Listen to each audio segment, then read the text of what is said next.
everyone knows that you can either sing or you can't, right?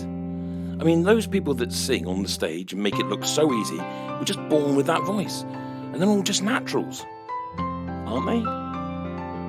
Well, the truth is that almost everyone can sing and improve their vocal abilities.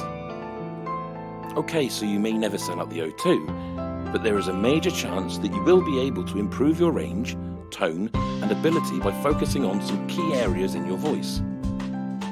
So, what are the things that you have to focus on? There are so many myths surrounding singing and how to make your voice better, the whole thing can be very confusing. I mean, how many times have you heard sing from or push from the diaphragm? I mean, what is the diaphragm and where is it? How do you push from there, and how do I know if I'm doing it right? Well, here's a not-so-secret answer for you, but one that a lot of singers still don't know yet. You cannot push from the diaphragm. It's impossible. Yes, you have one. Yes, it does play a part in breathing and also in the singing, but it's an involuntary action that you cannot control consciously. Saying push from the diaphragm is like saying make your heart beat 20 times a minute, now. You simply can't control that part of your body. You can, of course, influence it. So, for example, you can sit in a darkened room with chilled out music and breathe deeply and slowly. This will bring your heartbeat down, but you're not telling your heart to just do what you want it to. Singing is full of these terms that everyone has passed down from teacher to student for hundreds of years. But people rarely ask why or how. I mean, do you know the real position of your diaphragm?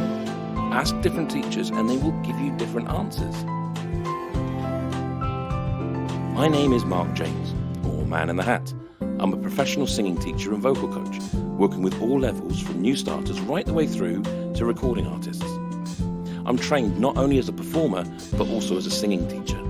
This means that when I give information to my students, I can back it up with why you should do it. I've also designed techniques myself that work with healthy singing principles too. It's because of the false information and confusion out there amongst singers, I've put together a system of lessons that can take you through how your body works naturally. Then, how to use this to be able to sing healthily and also improve your voice. My system is called the ABCs of singing. Don't worry, this isn't some crazy infomercial that will try to get you to buy 300 DVDs. It's just my way of teaching my students easily and effectively. And it helps you to understand too. The idea behind this system is based on reading a book. When you were a child, you probably weren't able to read Harry Potter when you were 3 years old. This is because you would have had to learn your letters first. After your letters, you need to learn cat, rat, sat, and all these things. And then you build your knowledge base up to what it is today, where now you are probably able to pick up Harry Potter at leisure and read without thinking about it. Well, this is the same as singing. You need to build up your knowledge base first. By building a strong foundation to your singing technique, you will find that you are able to sing for longer, hit higher notes without straining, manage your breath to sustain phrases properly, and so much more. So, what are the ABCs of singing? They are the 3 areas of singing that you need to ensure that your voice is both effective and healthy. So, A is posture. This is more than just standing straight. This is an understanding of how the smallest of movements affects your singing system, and how this one process is vital to ensuring that the rest of your system works too.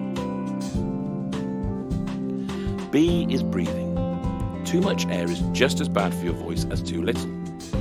Learning to collect the breath in just the right way of your lungs and then focus it effectively and effortlessly will make sure that you put the right amount of fuel into your engine of your voice and then control it just the way you want to. C is noise, and hopefully this means singing. Have you ever wondered how classical singers get that deep, rich tone? Or how pop singers have a very high and light voice? This is all about placement and resonance. Different parts of your mouth form the sound of your voice in different ways.